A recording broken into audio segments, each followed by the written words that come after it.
School is out or almost out for most of you, so I want to show you how to go pro with all the extra time you'll be getting back this summer. It's obvious school takes up a lot of time during the year, so summer is the perfect chance to trial run if you're good enough to go pro. If you ever want to tell your parents you're dropping out and going pro, well, this is your time to test if that would work out, and the clock is ticking. Summer for most schools in the US and EU are around 2.5 months, which means that you got that much time to make something happen. Of course though, school getting out doesn't mean that all of your responsibilities go away. So I'm going to tell you how to structure your summer to go pro, keeping in mind continued responsibilities like sports, maybe a summer job, vacation, or just playing outside and keeping a social life. And I'm telling you, it is very possible keeping those in mind. To start, Chapter 5 Season 3 will be your season to go pro.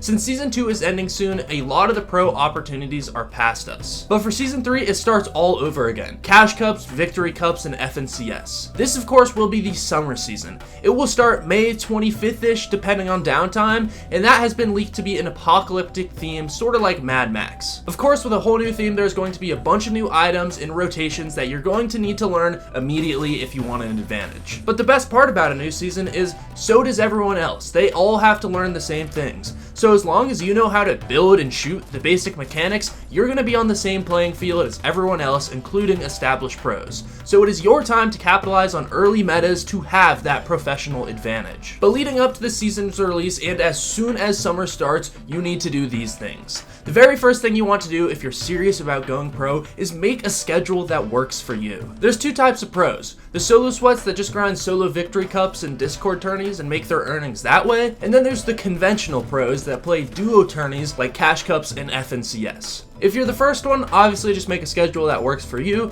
but if you're the second one and want to play duos tourneys like FNCS, here's what you need to do. As soon as summer starts, you need to find a duo if you don't already have one. The best place to find someone your skill level is to search through Discord servers appropriate to your region. You can find these by just googling scrims or LFG/LFP servers, but my favorite is NA Opens since I'm on NA, and this also has scrims and looking for gamer channels. The important thing to note about this is you and your duo need to be on a similar schedule where your free time aligns. There's nothing worse than being ready to play a tournament and your duo has basketball practice or a shift at work scheduled. So figure this out at the beginning of summer, and this is the most important part of looking for a duo. It doesn't matter if you and someone else have good chemistry or if you think he's gonna carry you. It doesn't matter if you two can't find time to practice or play events together. So make sure that's the first thing you talk about when finding duos. The next aspect of structuring your summer is to work around your responsibilities. Most people playing the game competitively are ages 13 to around 20, and this also happens to be the exact range of teens playing sports and working summer jobs. Both of those things, as well as things like summer school and other responsibilities, will take up your time during summer, but they're really important. These are the things about my childhood that I hold near and dear to my heart, so I encourage you to do these and not avoid them. I miss playing football in the summer and working at my shitty donut shop job with all my friends and getting into trouble, so don't throw these opportunities away just to play the game. With that being said, after work or sports practice or summer school, you need to lock in. You aren't going to have homework anymore, so your hours at home need to be used wisely by practicing. And again, this goes back to tip 1 where your schedule needs to align with your duo so you have the time and it lines up. Okay, but say you do all that and you're back at home and you boot up Fortnite ready to practice to go pro, what do you do now? You still have to be efficient when you're on the game, not so much so as during the school year since you don't have homework and you do have a little more free time, but you still need to be as relatively efficient as possible since you're on the clock. Summer doesn't last forever. When you boot up, I recommend playing scrims and honestly just forgetting about ranked. And hear me out, I know a lot of people love ranked, but I say this because a lot of people don't care about ranked, at least in the competitive scene. In the comp scene, people care about PR way more, which stands for power ranking, and is only obtained from placing well in tournaments, so you're going to want to practice those. So to go pro, the only thing that really matters is tournaments. And there's 3 distinguished parts about a tournament: the early game, mid game, and end game. And I will say ranked is good practice for those early to mid game scenarios in tournaments, but it does a horrible job at imitating end games. And end games are the hardest and most lengthy part of a tournament, so that's what you really need to be focusing on with scrims. Like I said though, ranked is good for the early to mid game, so I guess don't completely forget about ranked, but forget about needing to hit Unreal and being max rank and hitting that next rank. Just play ranked for practice for fighting. don't worry about actually ranking up in your percentage. Because if you lose percentage, then you lose percentage, and you shouldn't care about it. You should just care about getting good practicing.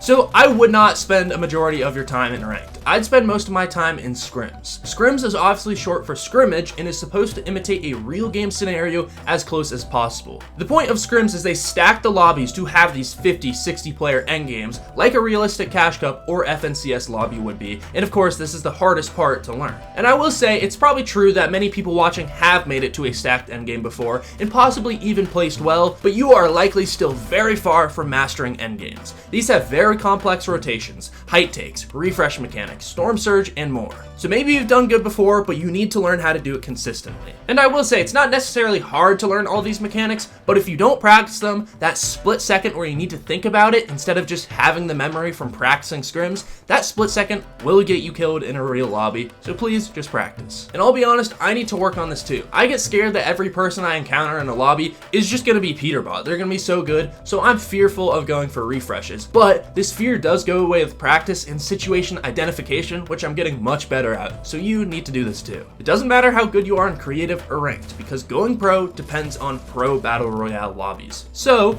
practice in pro battle royale lobbies. That's what I'll be working on this summer, and I hope to see some of you in my lobbies. And if you respect this transparency, please drop a like and invest in the channel, because we're going to the moon. And the last tip I want to give you involves around how to manage going pro in Fortnite with having a social life this summer. You know, going to the pool, hanging with friends, etc. And with that being said, there's going to be a lot of summer skins and new battle passes coming soon, so please use code reidtheninja if this video has given you some insight and you respect my transparency. But I want to let you all know, for my final tip is don't be unrealistic this summer. Yes, you will have more time to play the game, but don't let it control your life. If you have the chance to go out and spend the day at the pool, but your schedule says it's Fortnite time, just go out. Social events are often planned last minute, or at least in my friend group they are, so it's hard to schedule around. My rule of thumb is have your schedule be relatively liquid, or in other words, easy to change in case of these events. A week is 168 hours long. Minus sleep, it's roughly 112 hours. Even if you play the game equivalent to a full-time job of 40 hours, which many of you won't even come close to, you'll still have 72 hours left of free time per week. And I bring this up because a lot of people think if they take the time off and aren't actively improving, it creates a lot of anxiety for them. But this is because they haven't done the math and don't realize that they'd have over 72 hours of free time to relax, even if they played the game like it was a full-time job. So I promise you bros, you have the time this summer, just go get a tan. And I'm not trying to preach because this happens to me too. For me, I get stressed out when I'm relaxing because I know I'm not trying my best to improve, but take this time off because if you don't, you will burn out. Burnout is when you do one thing constantly day in and day out and you grow tired of it. Even if it's a game you love, eventually without social breaks and vacation, you will grow tired of Fortnite and it will affect your gameplay. And the worst part is it doesn't happen overnight. You'll just start to notice your skill level slowly diminish the more you play. And this will piss you off because practicing more is supposed to make you better. Then your angered self will play even worse. It is just this negative feedback loop that keeps going.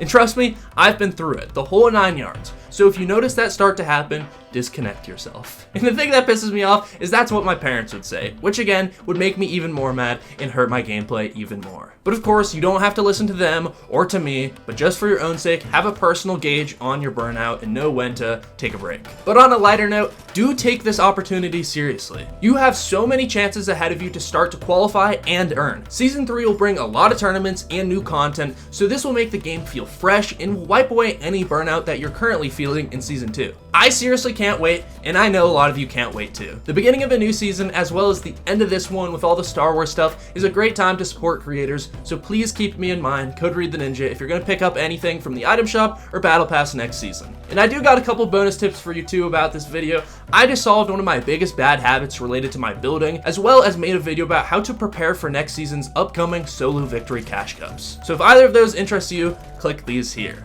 Left is fixing those bad habits, and right is prepping for those solo cash cups. Thanks for watching, and on that note, I'm signing off.